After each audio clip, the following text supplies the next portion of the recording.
Brown says, get that India. Big boy. Call an ambulance! Maybe call a priest!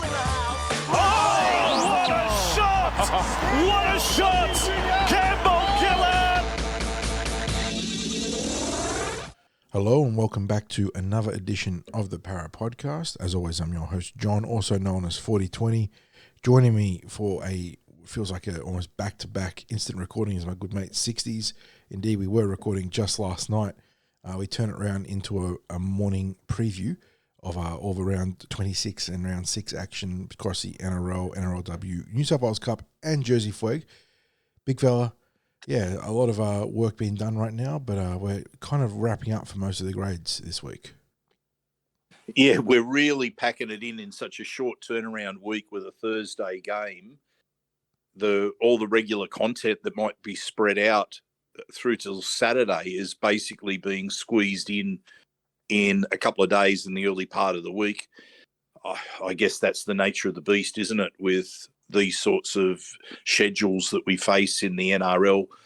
We are previewing matches as well that are going to take place on the weekend in terms of the lower grades and the NRLW, but we are going to jam it all in our usual preview podcast. And after all, mate, where else can our Eels supporters get 4 grades previewed, 4 Parramatta Eels grades previewed in one podcast? Yes, sir. And as always, before we jump into the content, a quick shout out to the sponsors of the show, Big Swing Golf, Northmead, and Star Partners Real Estate, Auburn, Narellan, and Parramatta, helping us get the content out each and every episode.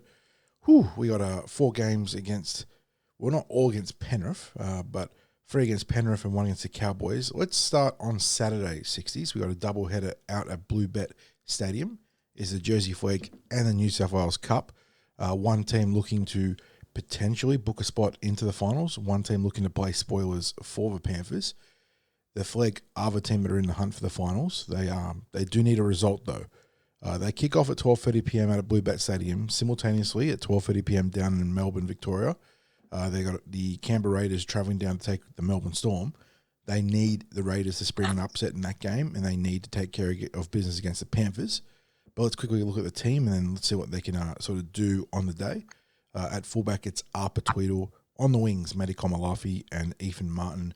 Samuel Loizu is in the one-centre spot. Blaze Talangi moves from 5'8" to centre this week, with Joshua Lynn returning into the halves. Speaking of Lynn, he partners Ethan Sanders in those 2 playmaking spots. Brock Parker and Tony Matteelli are the bookends. Buds Arthur, Matty Arthur, is taking over at starting dummy half, which pushes Captain Nick Lenars, or I say pushes, he gets to go back to his preferred lock forward role. He's joined in the back row by Charlie Geimer and Max Tupou. They'll be on the edges. I imagine Charlie will play left edge and Max the right. I'm not 100% certain that one, because I know that Charlie tends to play right edge in general, but so does Tupou. Saxon Pryke, Noah Reid, Will Latu, and Sam Tuavaiti are the interchange players. Araz Namva is the 18th man, the concussion substitute. It's a very good-looking team, 60s, and it's a credit to the Flegg depth that the players that aren't playing are actually in the New South Wales Cup this week. Yeah, it is.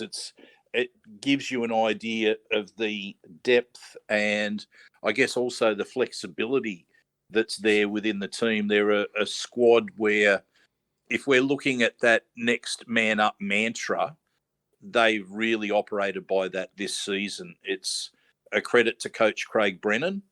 I think he's done a fantastic job. And when you think as well that there are a whole host of players who weren't part of this team at the start of the year because they were in the SG Ball, and he's literally had to integrate them. And I mean, mind you, I know that they spent a bit of time with them in the preseason, but he's literally had to integrate a whole lot of new players, establish a whole lot of new combinations within the team, get that team harmony happening. And we see plenty of harmony out there on the field. All these boys are really there playing for each other. You can see the extended squad there supporting their team every week.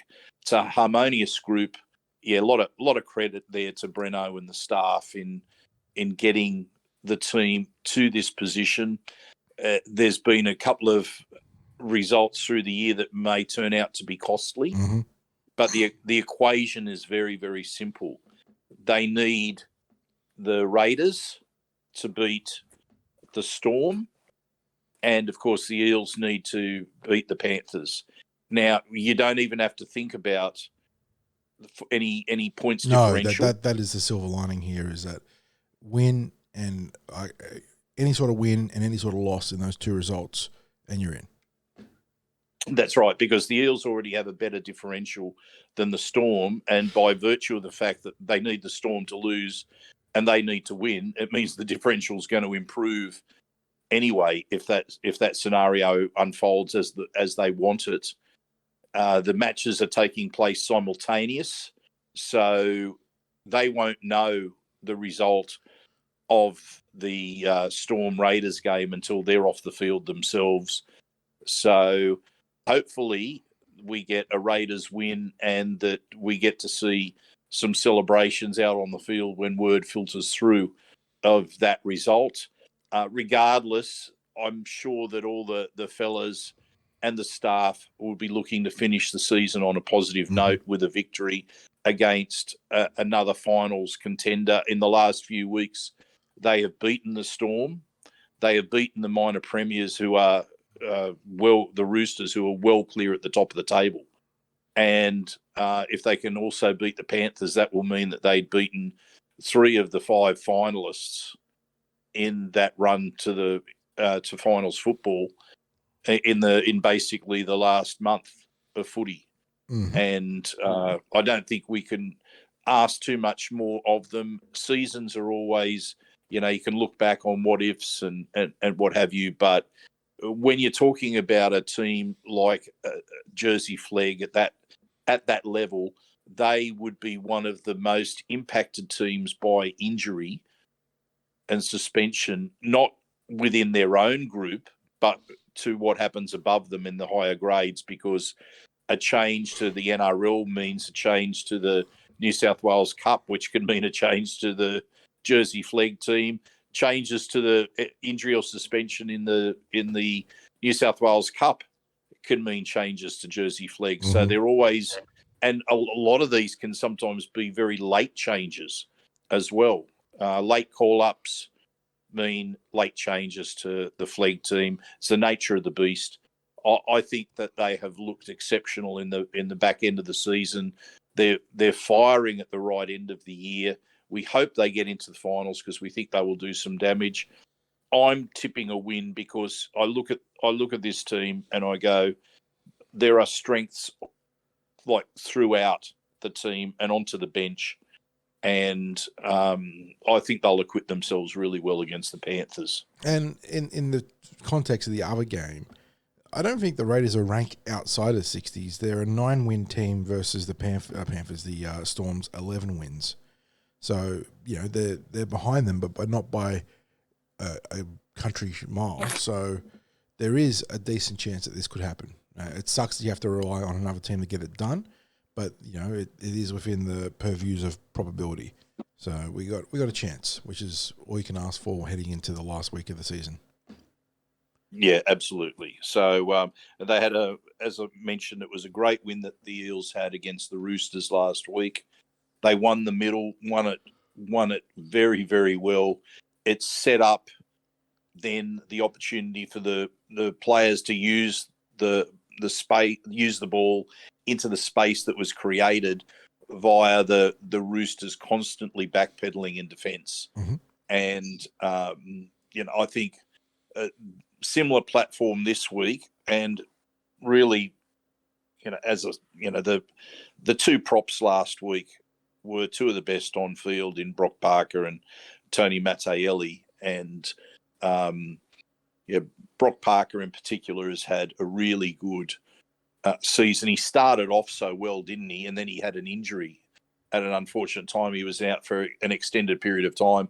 In fact, I think Craig Brennan was resigned to losing him to New South Wales Cup right at the point where the injury happened. And I think that was probably significant in their season as well. His loss earlier in the year, because at that stage, I'm pretty sure they hadn't quite got the SG ball players joining the squad. So, and of course, Tony Matteelli has dropped back down from New South Wales Cup, switched from edge to middle, and that in itself has been a bit of a revelation as well. Having those players join them now that were playing New South Wales Cup last week only makes that team that little bit stronger, and that's no reflection on the players that played last week and did an exceptional job. So really looking forward to being out there. Penrith Park, I think they're a 12:30 kickoff, are they not? Correct, 12:30 p.m. kickoff. Yep, and we'll be there to cover with a live blog out at Penrith Park, and of course that's the lead into the New South Wales Cup match, which is the retirement match for Jordan Rankin. Yeah, a lot happening on the weekend, obviously, in that regard. Finals for one team, a retirement, and the potential chance to be a spoiler for Penrith in the second game. And at 2 o'clock, that is the Jordan Rankin retirement match, 60s. Eels taking on the Panthers. It's 9v6.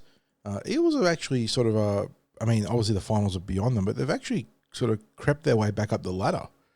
And they end up in ninth spot with 10 wins and a draw behind the Sea Eagles, who have 12 wins, 2 draws, so essentially 13 wins, and the Panthers on 13 wins. So end up 3 wins behind the finals spot, like the final spot. If win today, or win on Saturday, sorry, they would obviously close the gap, 1 more win. But they line up like this: at fullback, Arthur Miller-Stephen, Hayes Dunster, Jiro Momosia, Zach Sini, and Wanga Blake round out the 2 to 5. Brendan Hands has moved back to the Cup after the NRL team had a different configuration with the return of Sean Lane. He'll partner Jordan Rankin in the halves. Makasi Makatoa, Jaden Yates, and Alpha Hickey Ogden are in the front row. Jack Murchie, Dan Keir, and Kai Rodwell in the back row. And then it's an all-Flegg interchange with Jacob Davis, Jonte Junior, Bethan Meza, Lachlan Mears Crab, and Lachlan Blackburn, a couple of Lockies there, rounding out the rotation. And 2 o'clock kickoff in this grade, taking on the Panthers. Who's there that we could recognise? Tom Jenkins has gotten a bit of NRL time this year. He's been pretty good on the wing. There is Eddie Blacker, the big, tall front rower. You got Luke Summerton, Maverick Geyer, Jamin Salmon on the edge, Matty Eisenhuw at lock forward. Kurt Falls is on the interchange, though, so he's been bumped down the depth charts. So it's a pretty reasonable Reggie's team for the Panthers. They haven't been as dominant in the Flegg and the Cup as they had in recent years, although they're still obviously in the hunt in the finals for both. But with an Eels win here, and let me just check out the full ladder here in points differential. With an Eels win, okay, so it's 3 points of points differential between Blacktown Workers and Panthers.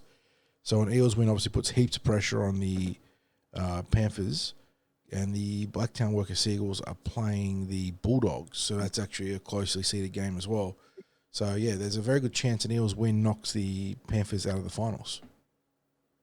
Well, first question I have for you, just as an aside from talking about the match itself, are there any Panthers players there that you'd have on the radar for Eels recruitment?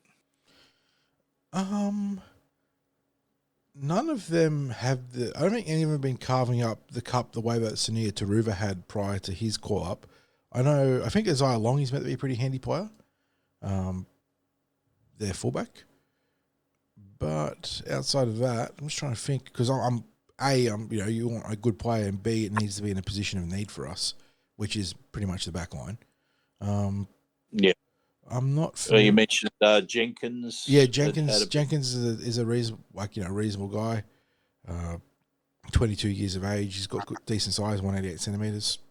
He's not a freak by any means, but he's a good warm body and a position of need. So it'll be interesting to see out there on Saturday if any of those guys pop off the screen, because we know that the Penrith backline stocks are pretty strong in terms of their first graders, because they're doing all this without May being in the mix as well. And I know they lose Crichton, but May just comes straight back into the team to replace him. Yeah, I'm interested to see what might be available at Penrith in terms of opportunity for next year. I mean, would you say then, looking at the stocks don't seem quite as strong, are the Panthers potentially at the end, nearing the end of their premiership windows? Their top line squad is still so strong, so I think it'll be a case of the way the Roosters and the Storm were always in the premiership frame across pretty much a decade, even if they weren't necessarily the best team in the competition. But yeah, maybe the Raging Flames will just dial back a bit in the coming year or two, because I can't remember Penrith dominating either the junior upgrades this year as well, 60s, right? Because obviously Eels and Newcastle were in the SG Ball finals. Newcastle and the Dogs were in the Harold Matts final, if I recall correctly. So maybe the winds are changing a little bit in that regard. And, we say that, it's a massive credit to Penrith that they were able to maintain the rage across so many grades for so long. But maybe there is a slight changing of the guard in the juniors at the very least. Well, they won 4 grades last year. Mm-hmm. Exactly. The top 3 grades plus the SG Ball. And, then you look at this New South Wales Cup team, and we don't have players jumping out at us as, gee, this player's unlucky not to be getting a run every week in the first grade team. I guess you would say, Jamin Salmons had to drop back down to this grade, and maybe we don't know enough because we're not Penrith supporters, we don't know enough about the potentials of some of these players, where the team may not be getting the results that they'd want, but, here's player A or player B who are, who would be shining in a team that would be, say, getting better results. We don't know what the situation is there, but it's interesting. I wonder then, with their depth chart starting to look a little bit thinner, how they would perform with the sort of season that the Eels have faced this year in first grade, with the injury and suspension scenario that's transpired. We know that Penrith have always adjusted well in the past when there's been a bit of pressure put on with certain players out. Whether they're going to be as capable of that in the years coming, I guess we'll soon see. Mm-hmm.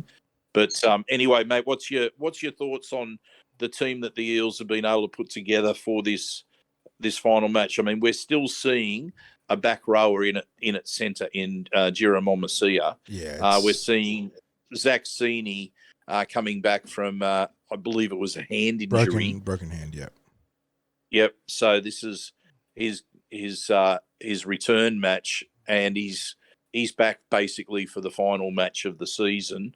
Wonga's had the sort of year that he's had. You'd have to say that there's still some question marks around the outside backs. I mean, Hayes has battled injury and adversity all season. It's and of course we have Brendan Hands, who's been playing in the dummy half role, is now having to play in the halves. It's going to be a tall order for them to step up and be able to send Jordan Rankin out on a winning note. I mean, he with such a career, to be fantastic to be able to send Rankin out as a winner in his last game, and maybe it's the sort of game where they will all lift with that in mind. I'm sure that it's at the forefront for them that it's his last game. I'm not sure exactly what the club has in store in by way of any special presentation or anything in particular on this last game. It is an away game, so it's a little bit difficult for them to organise publicly. But I guess the best preparation for them is coming into this with a win last week. Yeah, so they've got a bit of positive mindset with it. They rate themselves a chance. They've sort of built a little bit in recent weeks, somewhat surprisingly. Almost in spite of themselves. A win over the Panthers, win over the Dragons. They got pumped by the Bears before that, but they beat the Roosters prior to that. So they've taken 3 of our last 4, and they had a bye in there as well. But 3 of our last 4, so they've finished the season a lot stronger than I sort of had in my mind that they were doing. And that's not to say that the squad hasn't got its issues. That backline, it is very hard to gloss over. The fact you've got a back rower that's been stuck out in the centres for most of the season, alongside the other issues. And for Hayes, there was a bit of light at the end of the tunnel. We mentioned in our wrap up of the game, 60s that we thought he had quite a good game. I'm hoping that was the case, that he's at the end of a long road back to where he was back in 2021, and he can start heading back to being the player he was across that preseason and come back into first grade contention, because that certainly doesn't solve our issues in the backline in first grade 60s, but it is an important piece if he can figure it out and get back to his best. The front row is pretty solid. McIntyre and Ogden are good props. They've done some handy stuff in first grade for us. I do like the interchange being all young guys, and again, it's a testament to the depth and not just the depth, but the positive talent levels and the depth of the Flegg, that they can afford to have 4 guys. I mean, there's 5 Flegg eligible guys in this team, because Artie is he's part of the Cup team now. So yeah, there's Artie plus the 4 interchange players, and that's a lot of players to have in the Cup, when the Flegg is also shooting for a berth in the final, so that's good. I'm going to be interested to see how his team backs up from last week, where all the young guys gave it a real big shot in the arm. Buds and Josh Lynn, obviously Charlie Geimer, Sam Tuivasa, they all had really nice contributions. I think this week is going to be a case of the senior players need to step up a little bit more.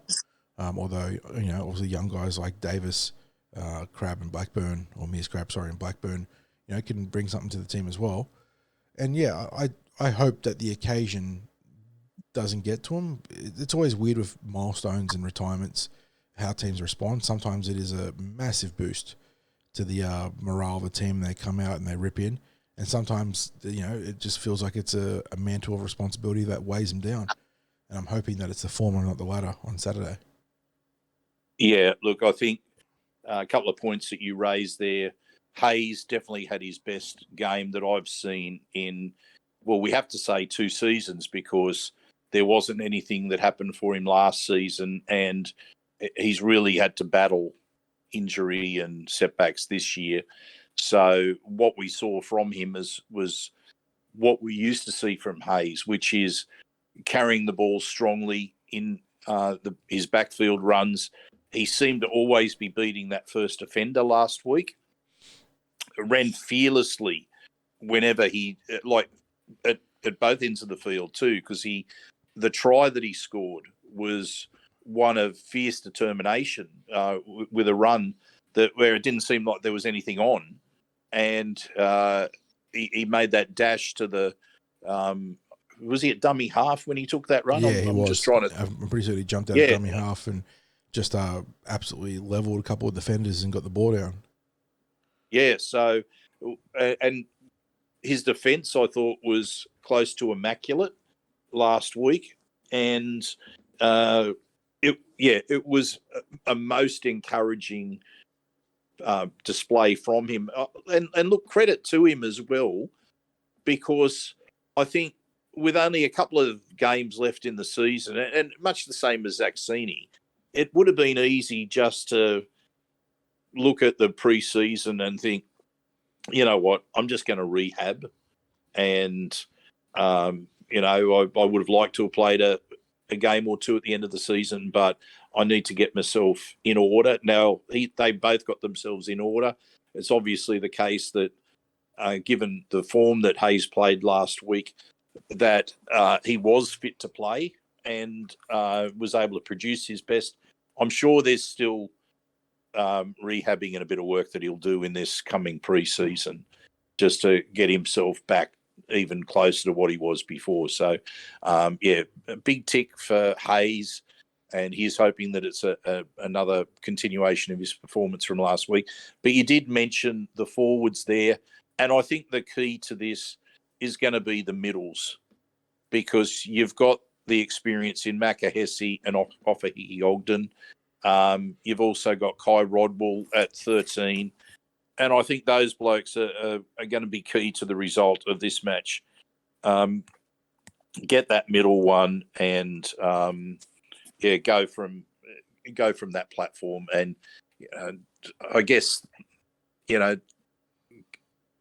although it's a milestone game and there may be motivation with that, just focus on your job out there. So, mate, that now takes us to the other weekend game, which is the NRLW's clash with the Cowboys.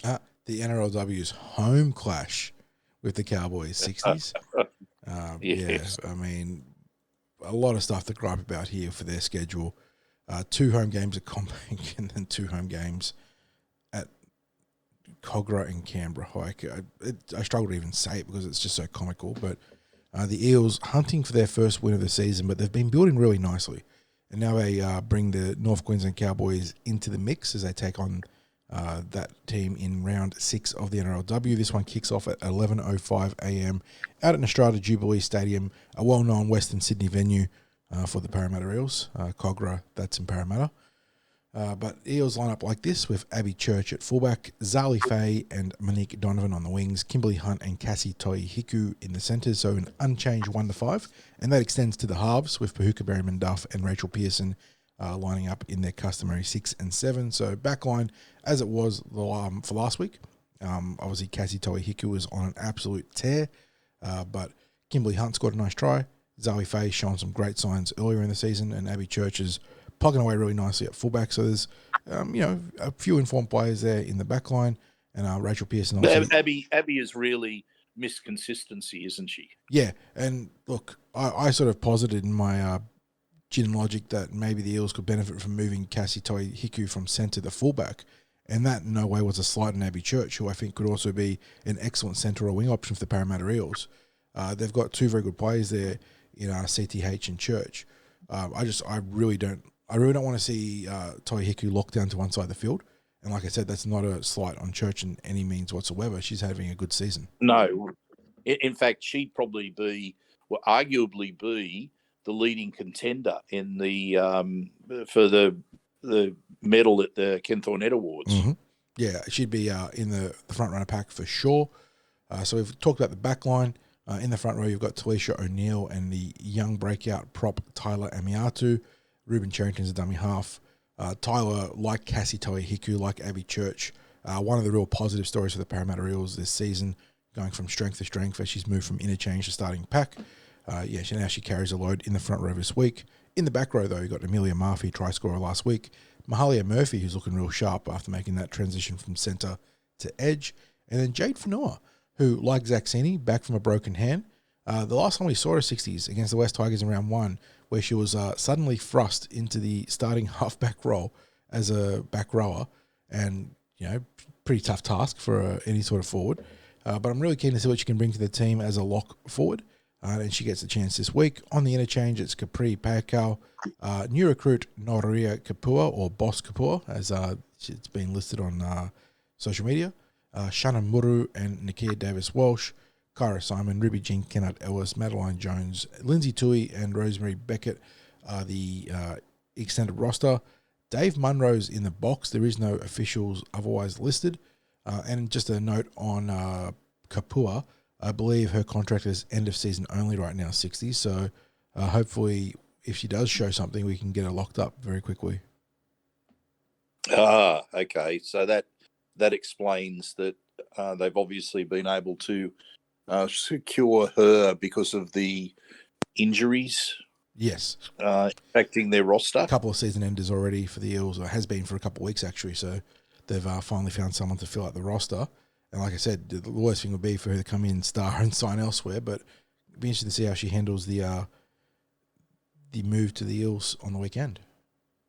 Yeah, it's I guess one of the toughest things has been that there's been fluctuations in the team that's been able to be listed each week. We've seen the benefits of certain players that have secured a debut, but then been able to keep playing. Obviously that Tyler Amiatu was is the player that really comes to mind there, because once she's got her debut, her form continuing on from that has, she's really been in the spotlight as a player of the future. I don't know. I would have liked to have seen Ruby Jean Kennard Ellis get a little bit more game time than she has this year. She feels like, and I think you mentioned this in the other podcast, is it feels like she's a week in, week out sort of prospect, where we're not getting any consistency in her appearances.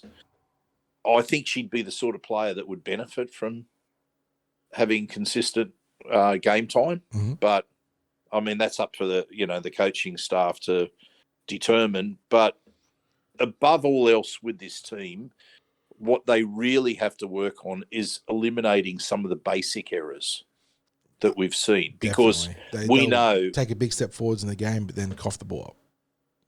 Yeah, we know that they play with heart, with genuine heart out there. Like, the one thing that Dean Witters would be able to say in any press conference is there was a lot of effort that was put in out there, because they are all effort. And the fact that their mindset has been able to lift after having like that awful start to the year with big scores put on them, and that the last couple of weeks they've arguably been unlucky to lose in their last 2 weeks.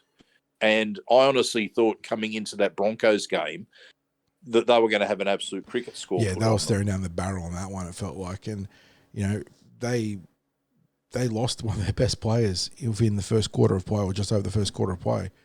And they still pushed him. And Albert was being a massive tone setter in that game. And losing her when they did was an absolute gut blow to their momentum. And they still found a way to battle the Broncos right to the death. So last 2 weeks they've been, you say they're all effort, all heart 60s, and they've been maybe almost over the top in that regard. They've found a way to unlock another level in that capacity. But by the same token, they're also hamstringing themselves with those errors. They'll, get back into the game. They'll arrest momentum, flip the field position, score a try, then fail to complete the next set and spot their opposition, the ball within their own red zone. And they're the errors that, will cost you games. So they've got to polish that. And if they can, given what we've seen the last 2 weeks, because we know the Broncos are a heavyweight team. We know that the Raiders. The Raiders. I thought Raiders. I was like, no, we didn't play Raiders. And I was like, no, we did play Raiders. The Raiders have been very impressive as an expansion franchise. And, they're going to be right in the hunt for the finals and maybe take a name or two in the postseason if they make it. They should have been beaten by the Parramatta Eels, who were without their two best forwards and a couple other season-ending injuries across their, depth players as well. So they've been fantastic the last couple of weeks. They just need that little bit of elbow grease, that little bit of polish to stop undermining their own comebacks. And, they've got every chance of finishing the season with a few wins under their belt. Yeah, and it really, I mean, the against the Broncos, those errors, some of the defence that they were able to find against the Broncos, where they were making an error and then the Broncos were getting another set on the goal red line. Zone. Yep. Yeah, the goal line defence that was required. Gutsy. And the thing is about periods of defence like that, I mean, that becomes, exhaustion level stuff.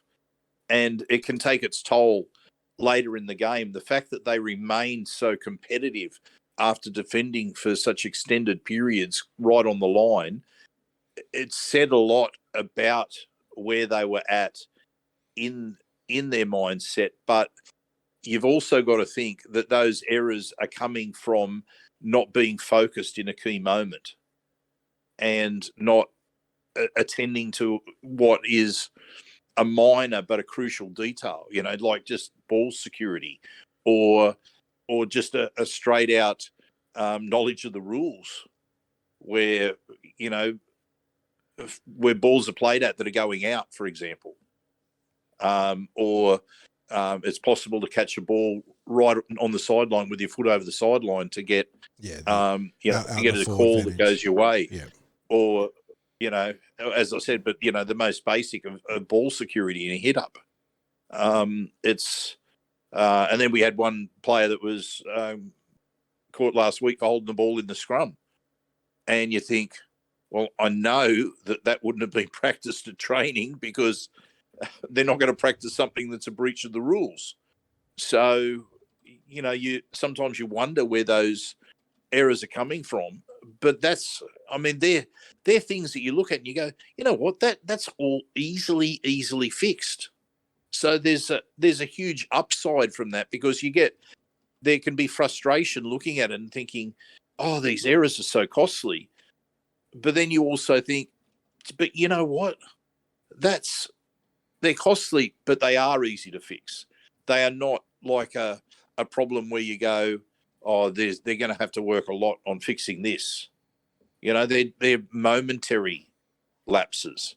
So I actually rate them as a chance of winning this. This week. I do too.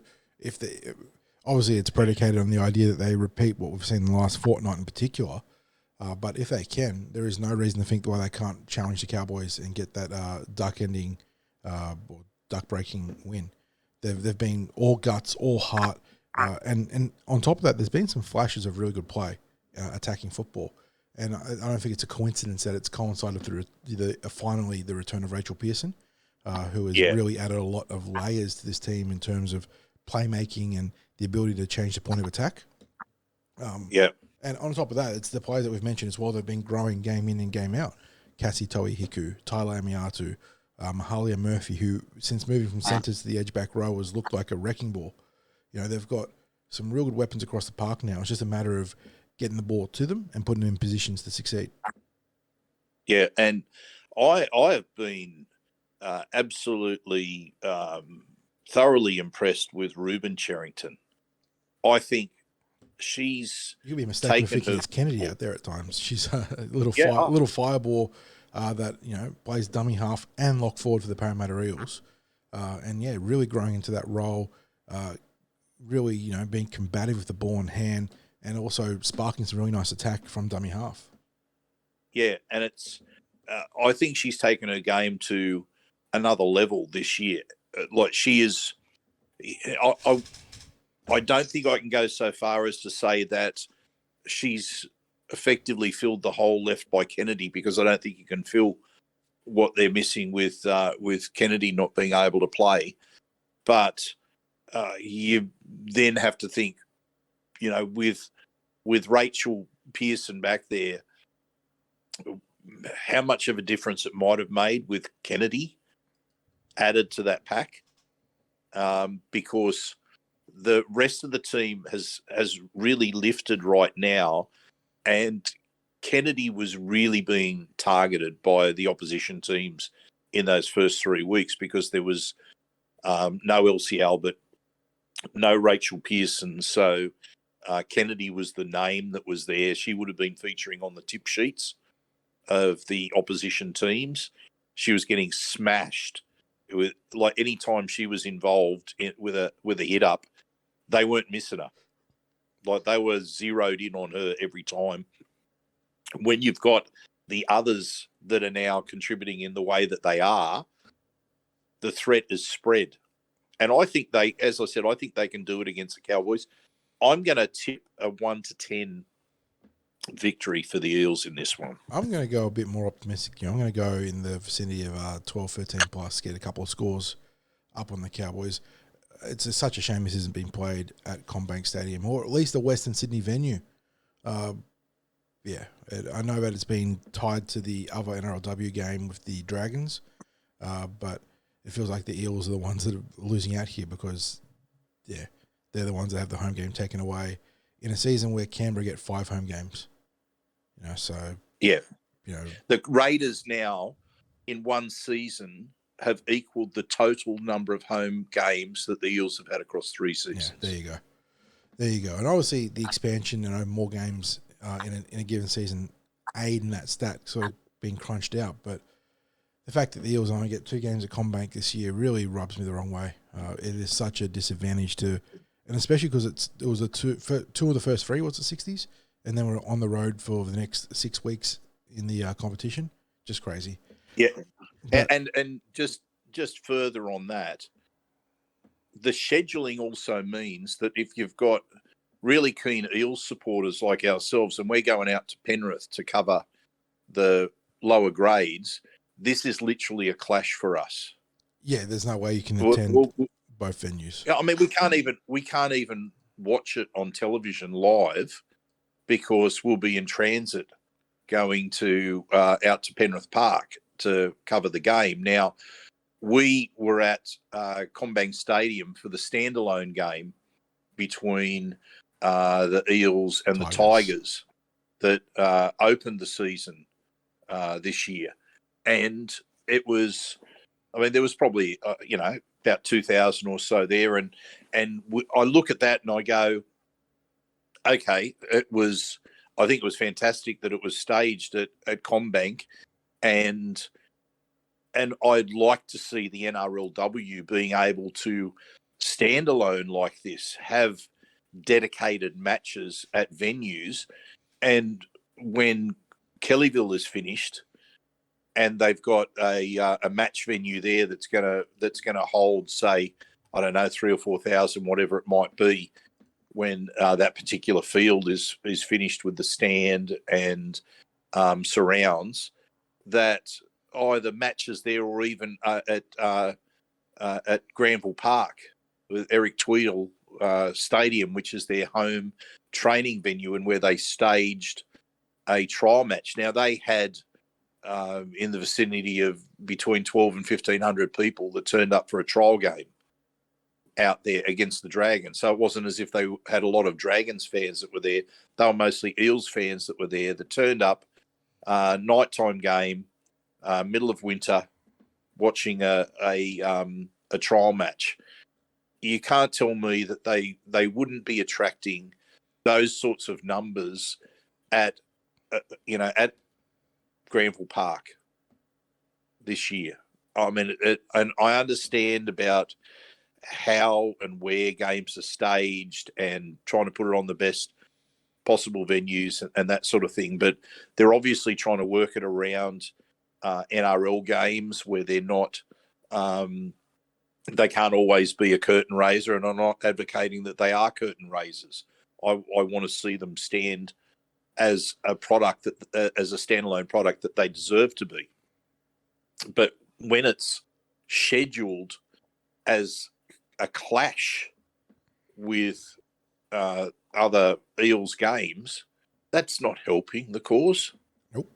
And as I said, it doesn't even make it good for dyed-in-the-wool Eels supporters like ourselves to be able to even watch them on television, because we're trying to cover other games. I mean, we got a choice of covering 2 games or going and watching 1.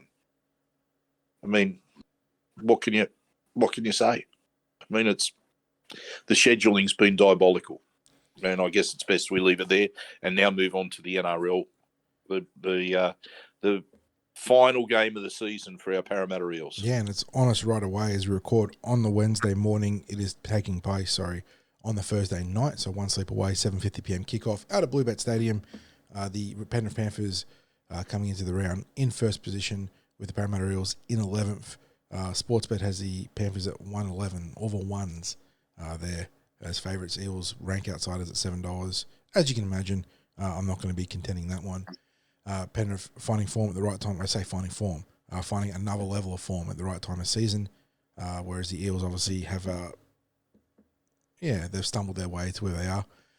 But for the Panthers, pretty much the lineup you'd expect: 60s, Edwards, Taruva, Peachy, Crichton, and To'o in the backs, Luai, Cleary, the playmakers, Leota, Cogger, that's an interesting one there. So he takes over at starting dummy half with Fisher Harris also on the front row. Hoskins, Martin, and Yo round out their pack. Then you got Sonny Luke, Smith, Linu, and Garner on the interchange. Then the extended roster, all those cup players: Salmon, Summerton, McLean, Jenkins, and Eisenhue. Eels do have a couple of changes this week, with the return of Sean Lane primarily being among them. That means that Gufferson is the captain and fullback. Sevo, Penasini, Simonson and Russell round out an unchanged backline. Dejan Arce and Dylan Brown will reprise their roles at 5'8" and halfback, but we're going to need to see a lot more from both this week if we're going to be even remotely competitive. Front row, Reagan Campbell-Gillard, Joey Lussick, Junior Barlaw. Back row, Ryan Madison comes into the starting left edge. Bryce Cartwright on the right. Jermaine Hopgood gets to go back to his preferred position of lock forward. On the interchange, Luca Moretti, the aforementioned Sean Lane, Witteramu Greg and Joe Opengahi. Obviously, Brendan Hands had dropped out and joined the Cup team this week, and he's on the extended roster with Makatoa, Blake, Rodwell and Ogden. Ben Cummings is the main official. Chris Butler's in the box. Sutton of the Chris variety and Liam Kennedy on the sidelines. Yeah, I don't even know if the Eels can be remotely close to spoilers in this 160s. All they'd be doing is maybe opening the door for Brisbane to win the minor premiership. So I don't even know if you're really spoiling anything. It's damned if you do, damned if you don't in that regard. But if they're even remotely competitive this week, I'm not going to be pulling any punches here. I'll be both shocked and pleasantly pleased. This one could be a cricket score. Yeah, when we were talking and previewing last week, we both were tipping that the Eels could win, but we did so with provisos.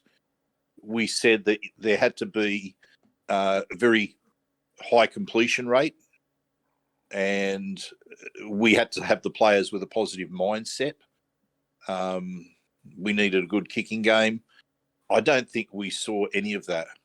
I mean, the errors and the lack of completion spoke for themselves.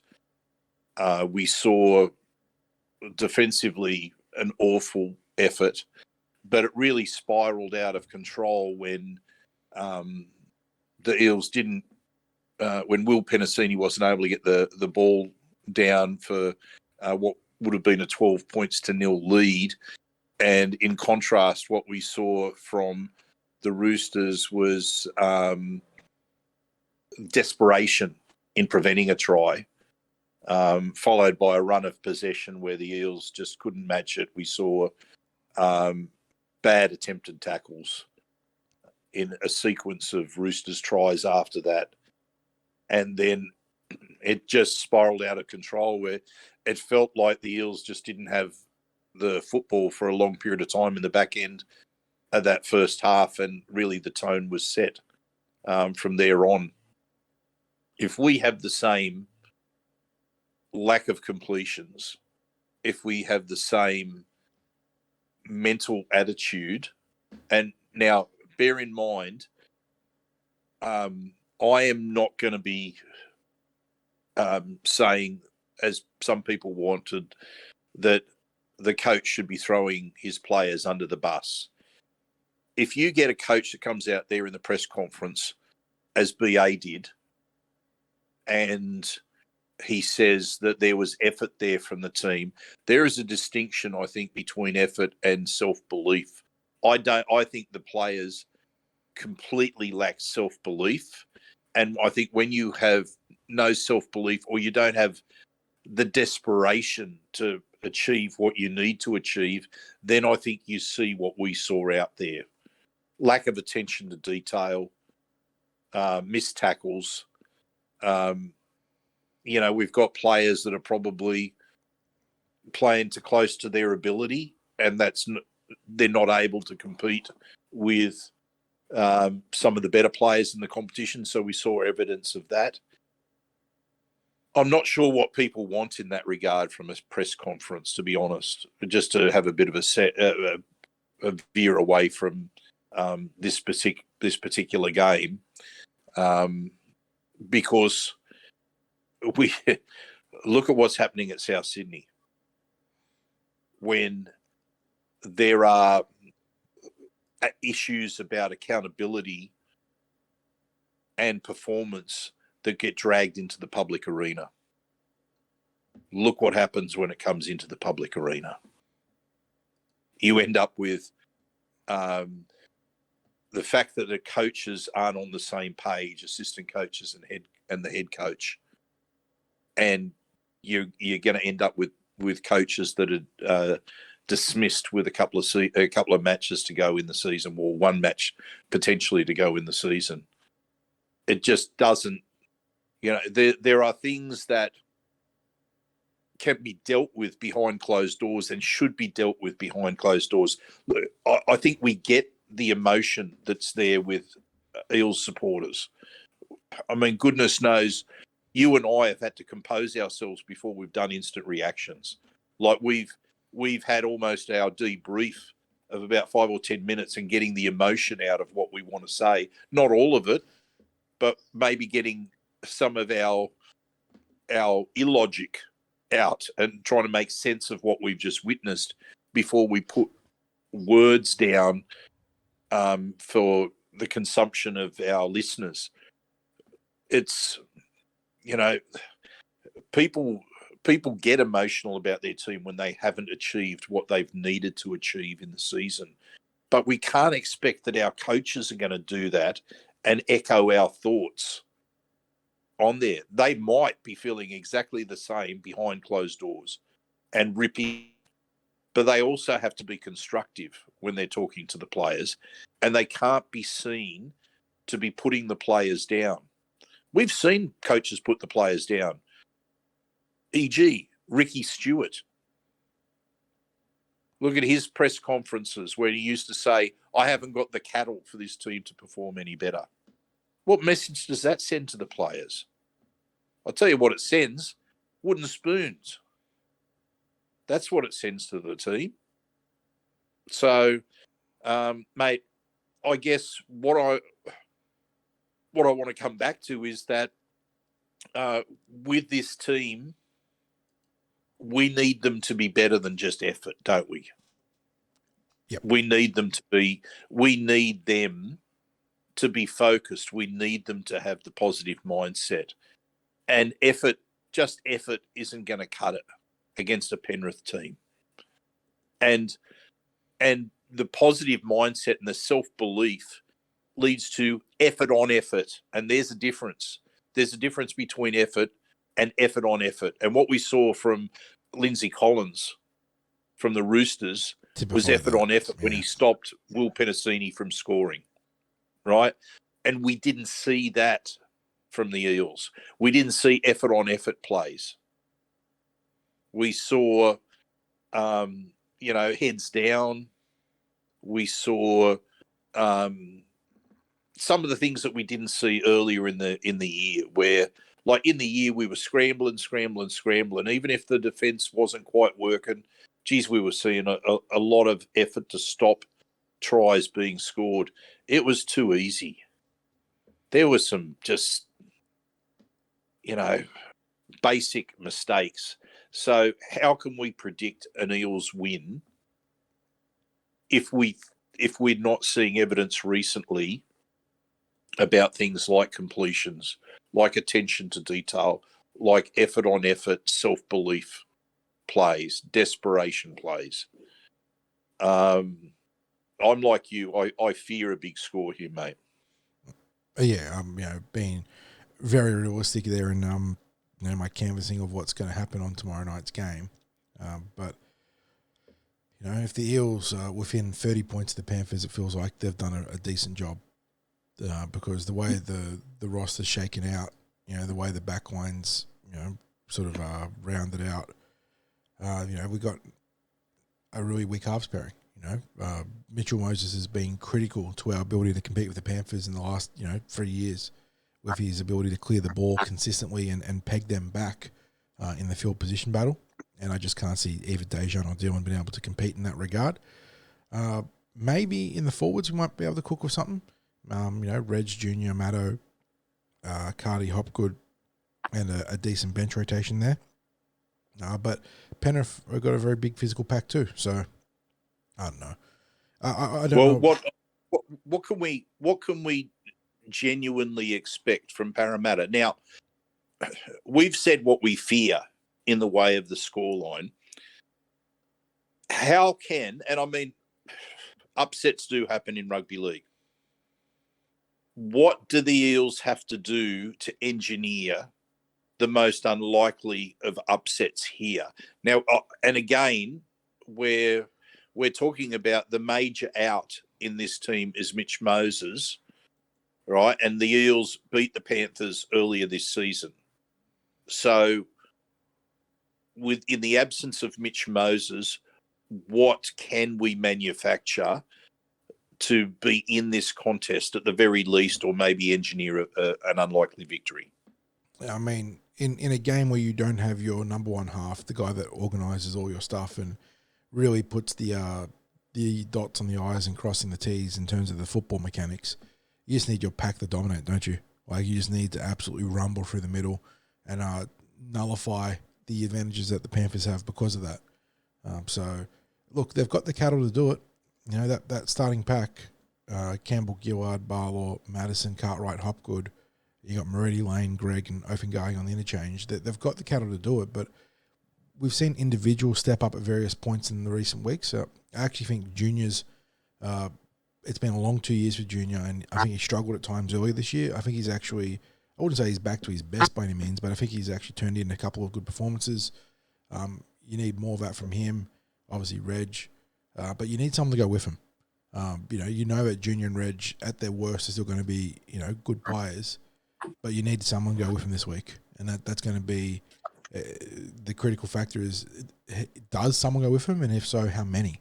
If you can get 2-3 players to go with him and dominate that middle, then suddenly you might be, maybe you don't win, but maybe you're going to be actually competitive. Well, see, here's my conundrum, John. This is the last game of the season. It has no bearing in terms of the Eels being able to qualify for finals football. We're missing a key player. In beating the Panthers in the past, we've had to get into the grind with them.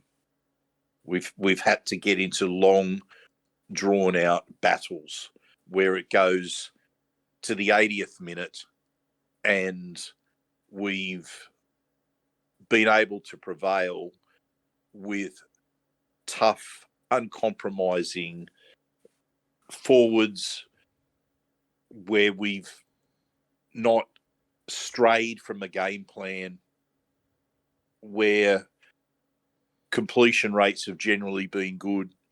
But, essentially you're getting those things that I talked about before, effort on effort plays, self-belief, a really focused 80, as close to 80 minutes of football that you're going to see.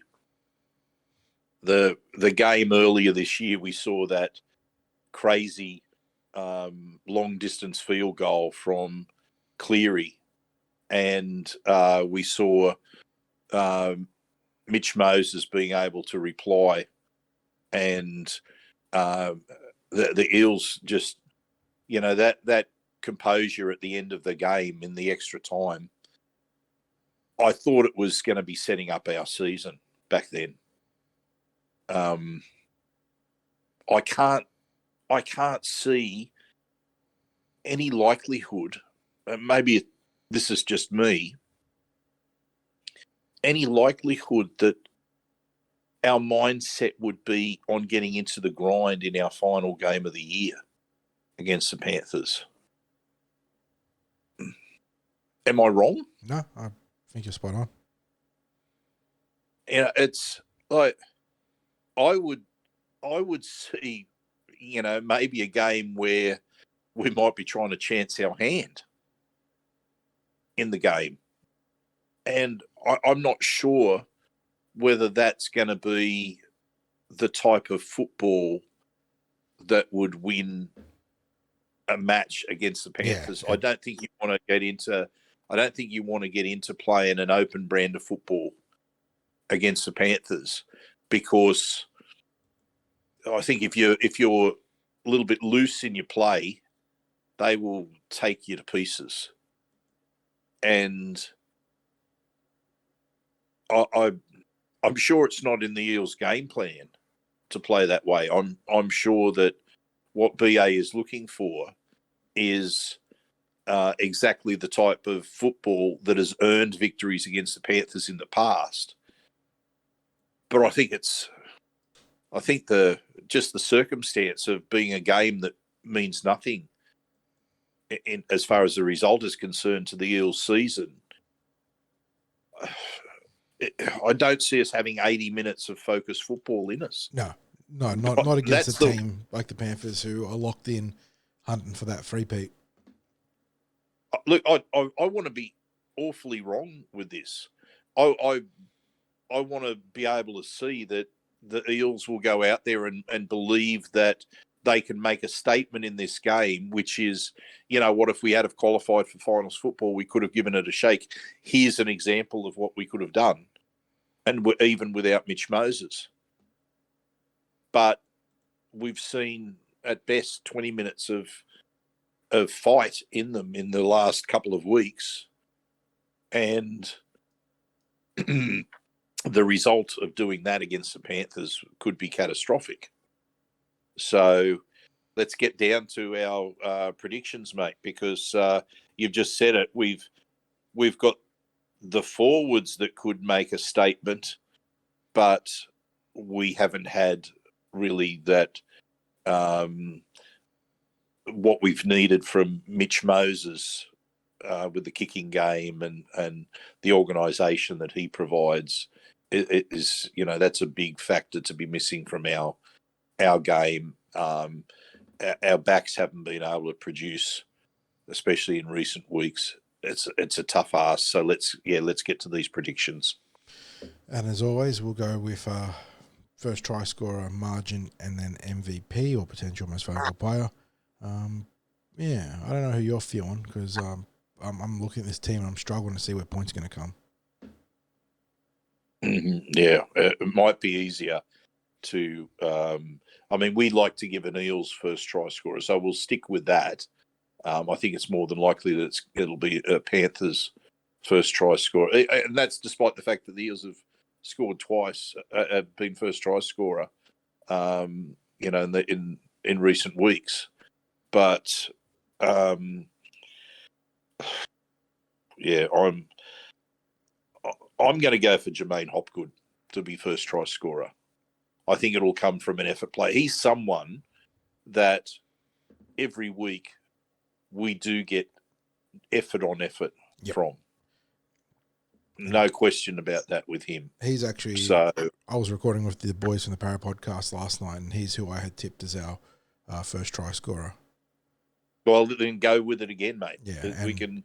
And let's double it up. Spoilers: he was also our lone try scorer in my prediction. So I've got the Panthers unfortunately piling on some points in this one, in the vicinity of 46-6. So it's going to be a long day at the office on Thursday night, I think, unfortunately. Yeah, I was thinking that it was going to be in the 40s to a score from us of around about 10, 12 points. So not too dissimilar. Yeah, it's. I'd like to be horribly wrong. I think if the Eels were to win, it'd be in a lower scoring contest of something like 18-16 or 20-16, something in that vicinity. I just don't know that we have that mental resolve to stay in, to keep it as a tight contest for that duration, not based on what we've seen in recent weeks. And that's the disappointment, because I'm not sure that I really do think that mentally this season has been just too much for the players. I think maybe it's come from a physical point as well, but I think mentally it's been that they've struggled. There is nothing that tells me that they've had a positive mindset about the last 6 weeks. Mm-hmm. Nothing.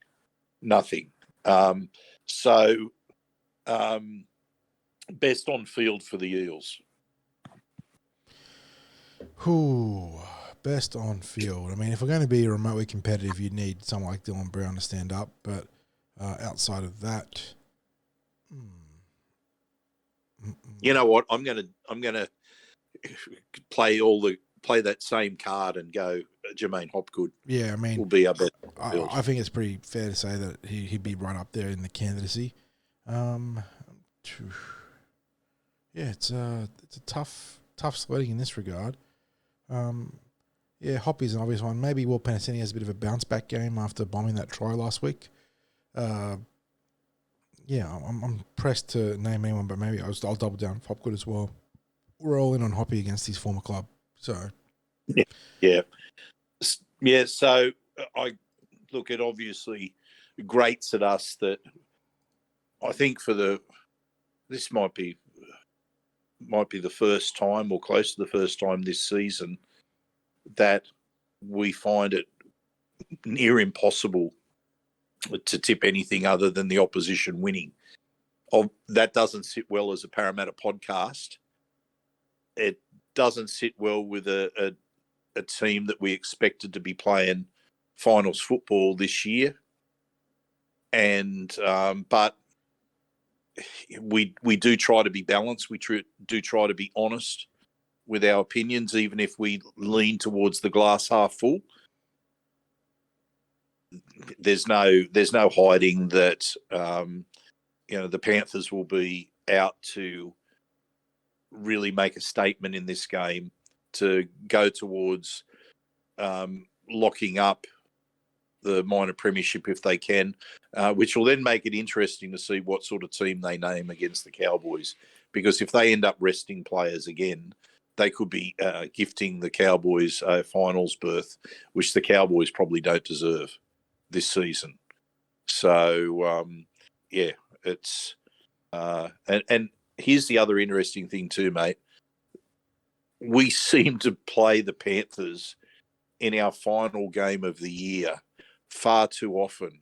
And when I say our final game of the year, 2021, it was the last match of the finals for us. 2022, it was the grand final.